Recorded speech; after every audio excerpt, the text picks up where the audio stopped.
Hi friends, welcome back to my channel మా ఇంటి logs. ఈరోజు నేను చేసేది బీరకాయ పప్పు. దానికి కావాల్సిన పదార్థాలు: పప్పు కడుగు పెట్టుకొని, పప్పు 2 గ్లాసులు, వాటర్ 1 బాటిల్, దాంట్లోకి వేయాల్సిన పదార్థాలు: ఉల్లిపాయ, వెల్లుల్లిపాయ, చింతపండు, టొమాటో 3, పసుపు కొద్దిగా, కల్లుప్పు కొంచెము, సాంబార్ పౌడర్. ఇవంతా వేసుకొని ఒక 3-4 విజిల్స్కి పెట్టుకోవాలి. ఇవి పెట్టుకొని 4 విజిల్స్ వచ్చినా పర్వాలేదు. ఇవంతా పెట్టుకొని ఆఫ్ చేసుకున్న తర్వాత ఇలా వస్తుంది చూడండి పప్పు ఇట్లా వచ్చినాక మనము దీంట్లో పప్పు గుత్తులో ఎనుపుకోవాలి. ఎనిపిన తర్వాత దానికి తాలింపు పెట్టాలి. తాలింపు అనే దానికి ఏమేమి కావాలంటే ఆయిల్, దాంట్లో కొద్దిగా సాసులు, ఆ సాసులు వేగిన తర్వాత రెడ్ చిల్లీ ఒక 5-6 అట్లా తుంచి వేసుకోవాలి.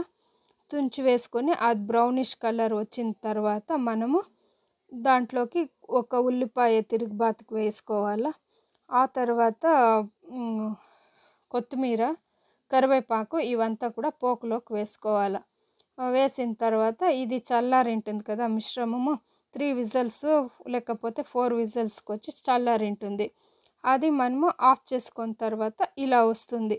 ఇలా వచ్చింది. ఈ వాటర్ మనము ఆ పోకులోకి పోసుకుంటాము. పోకులోకి వేసుకున్న తర్వాత మనము ఇట్లా పోకు పెడతాము. ఒక 3 టేబుల్ స్పూన్ అంత ఆయిల్ బాగా వేడెక్కిన తర్వాత ఒక 1/2 టేబుల్ స్పూన్ అంత ఆవాలు వేస్తాము.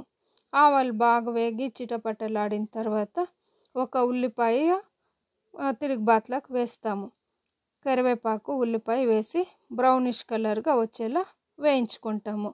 ఎండుమిర్చి అంతా వేసి వేయించుకొని దాంట్లోకి ఆ సాంబార్ నీళ్ళు వచ్చి దాంట్లోకి పోస్తాం.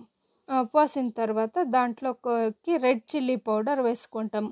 రెడ్ చిల్లీ పౌడర్ వేసుకొని కొంచెం ఎక్కువ బాయిల్ చేసుకొని అదంతా ఆ వాటర్లోకి పోస్తాం. పోసిన తర్వాత ఎలా ఉంటుందో టేస్ట్ అనేది చూసుకొని మనకేమైనా సాలేదంటే ఇంకొంచెం చిల్లీ పౌడర్ వేసుకోవచ్చు, ఇంకొంచెం సాల్ట్ వేసుకోవచ్చు. దాంట్లో ఏం తొందరలే. ఇవంతా వేసుకొని టేస్ట్ ఎలా ఉందో చూసుకోవచ్చు.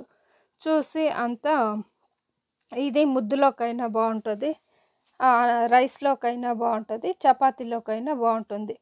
ఇలా వస్తుంది చూడండి ఫ్రెండ్స్. అంతా వంచుకున్నాక వాటర్ అంతా వంచుకున్నాక అలా వస్తుంది. ఆ పోకు నీళ్ళు దాంట్లోకి పోసుకుంటే sambar ready. Thank you for watching. Comments, like, subscribe.